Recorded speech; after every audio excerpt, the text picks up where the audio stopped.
Dikit mo na yan. Isa mo, punuin mo yan. Kay mama yan, tapos yung kay papa, gawa mo kay papa. Gawa mo yan kay mama, bigyan mo yan kay mama. Mama, isuplad mo ha. Surprise mo si papa mo, bigyan mo sa kanya yun. Okay?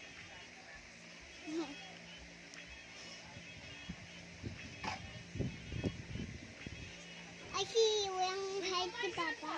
Kasi walang height si Papa.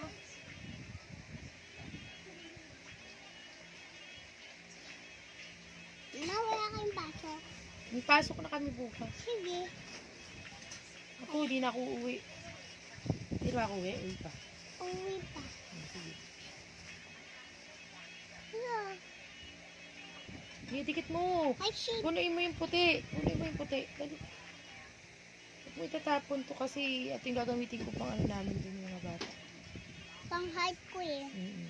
Pang height ko sa mga sister ko. Ang gagawa rin sila eh. Kaya gumawa ka na para alam nila. Ay, si Ayesha nga gumawa eh. Kaya gagawa din kami. Diba? Galaw-galaw lang. Kamay. Sige, naklagyan mo. Ayan. Oh my God. Mama, nasasaktan ka nga eh. Baby pa ako eh. Nanganak ka nga eh. Baby pa ako, dyan ako sa isang mo. Kumakayog na ako. Lagi ako umiiyak nun. Pati, ang kulit-kulit mo dadan. Tapos ngayon, hanggang paglapat, makulit ka pa din. Inaaway mo pa ako. Gaganon ako. Gumaganon pa ako. Gumaganon pa ako. Naninipa pa. Nasadya. Dali, Gumaganon siya. lagyan mo lahat ng puti.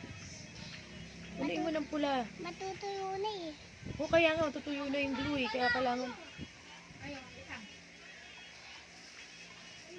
Mag-height ako. Taimi, mag-height ako kay Papa kasi tinayatan na niya si Mama. Dali.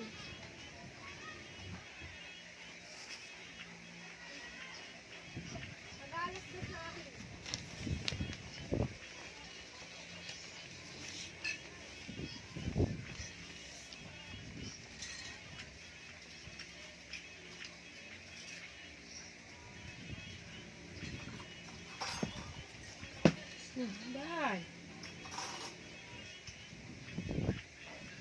Oh, ako yun. Din si Kuya. Ako yun.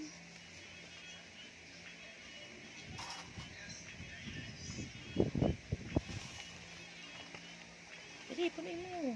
Kailangan walang puti. Lahat pula. Kanino yung bibigay? Kay Papa. Kasi height. Kasi walang height si Papa. Siyempre. Wala siya heart, wala siyang puso. Kaya bibigyan siya ng puso. Papa. Sige na, dali. Kaya bigyan ko siya ng puso. Kaya may puso siya siya.